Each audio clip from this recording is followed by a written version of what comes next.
judulnya Larong-Larong Kota di tahun 2020 dan Sekian Jalan Menuju Pasar tahun 2021. Berikutnya karyanya adalah antologi puisi Mencari Surga Yang Hilang dan Rinai Rindu Hujan tahun 2019.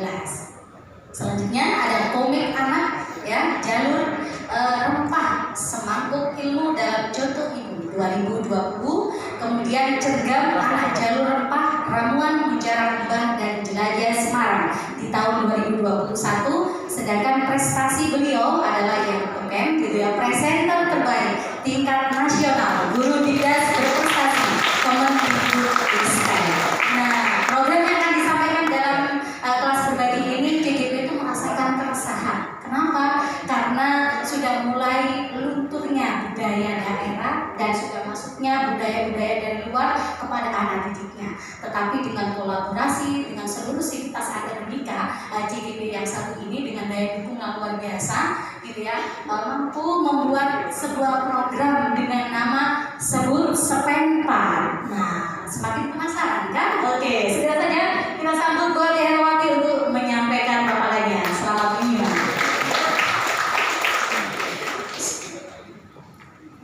Assalamualaikum warahmatullahi wabarakatuh. Selamat pagi dan salam sejahtera bagi kita semuanya. Yang saya hormati Bapak Ibu tamu undangan yang tidak bisa saya sebutkan satu persatu, maupun yang saya hormati Bapak Ibu fasilitator, Tabitun. Iya pun, Masya Allah. Dan tentu saja yang saya hormati dan selalu saya banggakan rekan-rekan calon guru penggerak angkatan 6 Kota Mojokerto.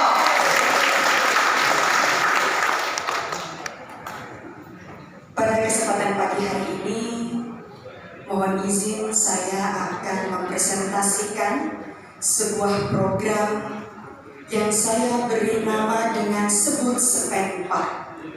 Sebut Sepenpar merupakan singkatan dari Sekolah Budaya SMP Negeri 4 Mojokerto.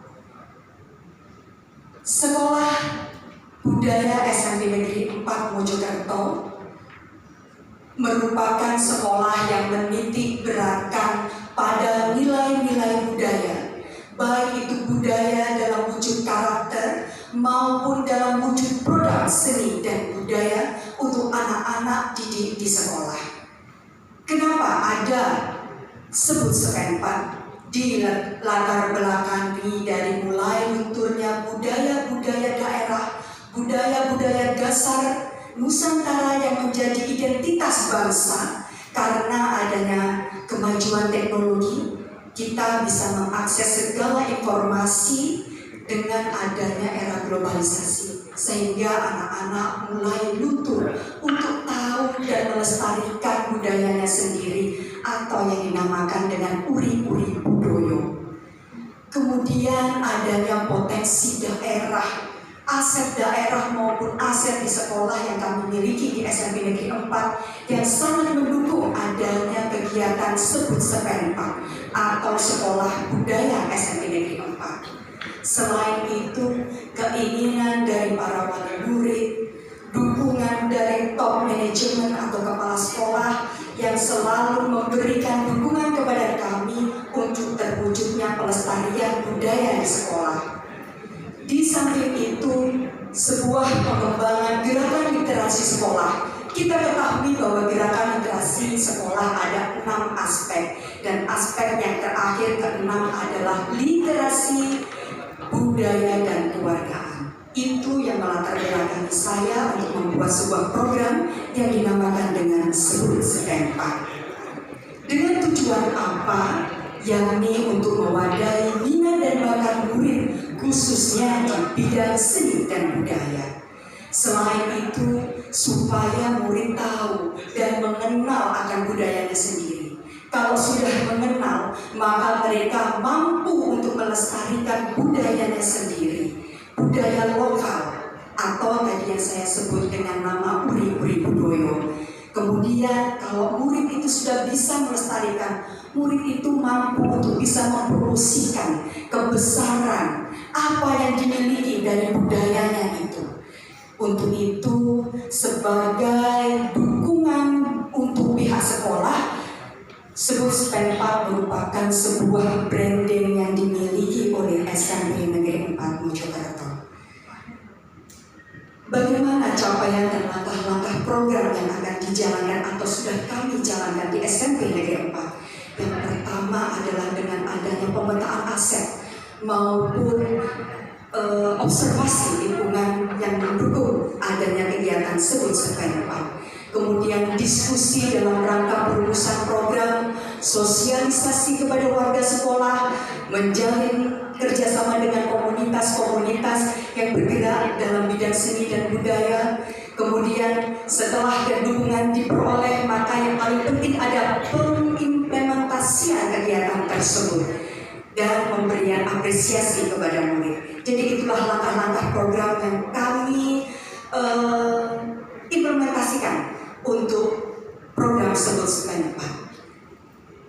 Program Sebut Spenpa dilaksanakan di 3 program. Program ekstrakurikuler, intrakurikuler, maupun kokurikuler. Saya mulai dari yang pertama adalah program intrakurikuler. Program intrakurikuler ini diberikan di kelas 7. Di kelas 7 di SMP Negeri 4 ada kurikulum merdeka, sehingga ada yang dinamakan kegiatan P5, yaitu proyek penguatan profil belajar Pancasila. Di tema itu kami sisipkan seni dan budaya sebagai kearifan lokal yang menjunjung atau mengimplementasikan dari Sebut Spenpa. Namanya adalah baju tini, batik jumputan kreatif dan unik. Tingkat dasar di kelas 7 kenapa diberikan seperti ini? Kalau membatik pakai canting, pakai palang itu sangat riskan Bapak Ibu.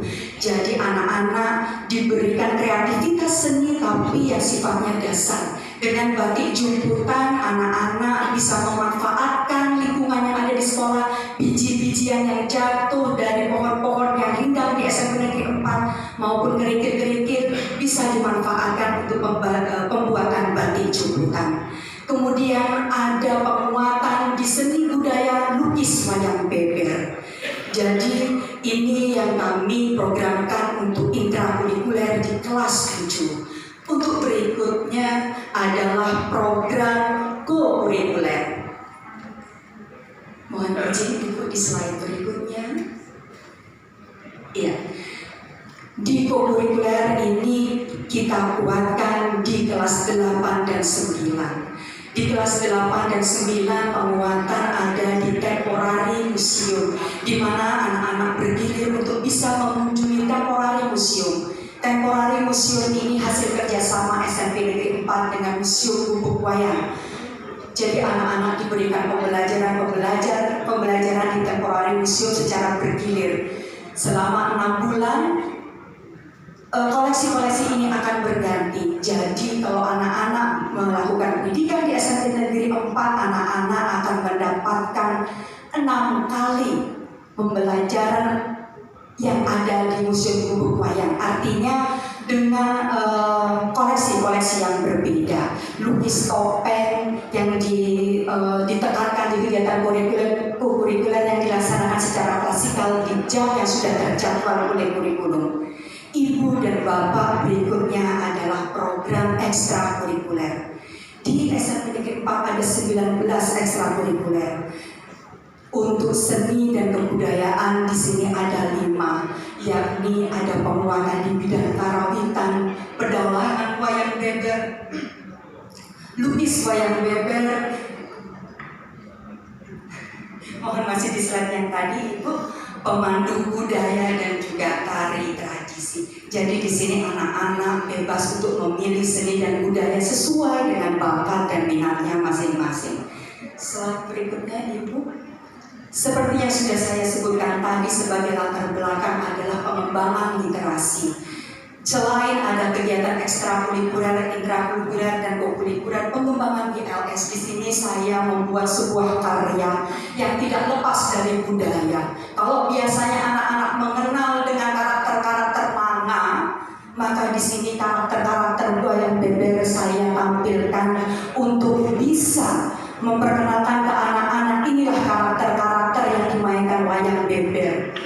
Dan itu adalah judul yang pertama saya beri nama ramuan Mujarab Mbah, dan yang kedua adalah Jelajah Semarang. Semuanya adalah memberikan pendidikan anak-anak, edukasi ke anak-anak akan kekayaan rempah Indonesia. Dan dari buku ini saya mendapatkan apresiasi dari Bapak Dirjen Kebudayaan, Bapak Hilman Arif. Berikutnya Ibu.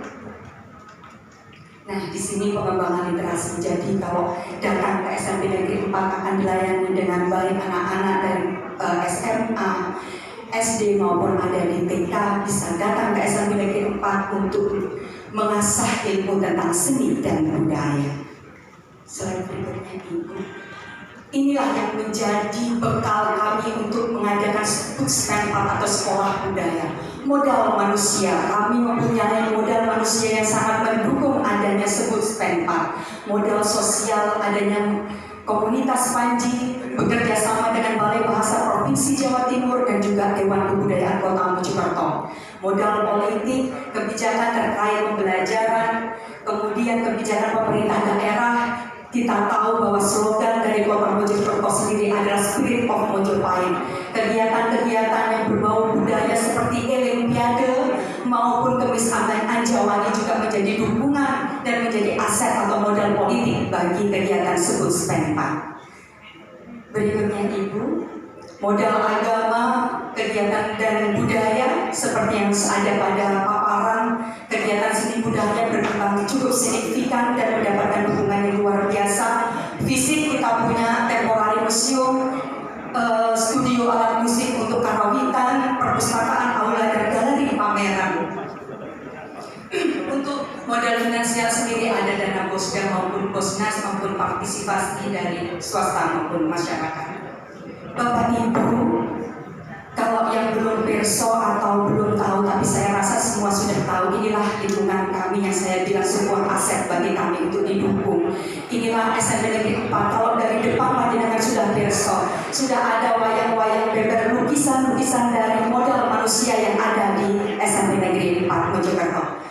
Next, ini adalah aset fasilitas yang kami miliki, karawitan, bantuan dari Dinas Pendidikan dan Kebudayaan Kota Mojokerto maupun dari Museum Buku Wayang. Dukungan komunitas, perlunya sebuah program itu berjalan manakala kita mempunyai jejaring atau networking yang kuat.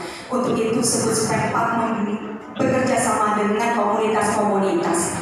Kebetulan itu adalah Ibu Lydia Galen, salah satu warga negara Jerman, pemerhati budaya Panji yang datang untuk SMP Negeri 4 untuk memberi dukungan kepada anak-anak akan Puskesmas untuk terus mengembangkan budaya Panji dalam wujud wayang beber. Berikutnya adalah rencana evaluasi. Karena ini merupakan program sekolah, tentu saja harus ada evaluasi dan refleksi. Dilakukan oleh tim pengembang sekolah, tim inovasi sekolah, dan komunitas seni yang ada di SMP Negeri 4 Mojokerto, daerah maupun daerah. Apakah tantangan yang kami hadapi ke depannya adalah komitmen dan konsistensi. Itu tentu saja menjadi sebuah tantangan bagi kami. Tentu saja kami saling menguatkan untuk bisa mewujudkan Puskesmas 4 untuk selalu ada di SMP Negeri 4 Mojokerto. Bapak Ibu yang saya hormati, demikian tadi paparan dari saya. Mudah-mudahan apa yang sudah saya sampaikan bisa memberikan inspirasi maupun bermanfaat bagi kita semuanya. Akhir kata, saya ucapkan think globally and act locally. Salam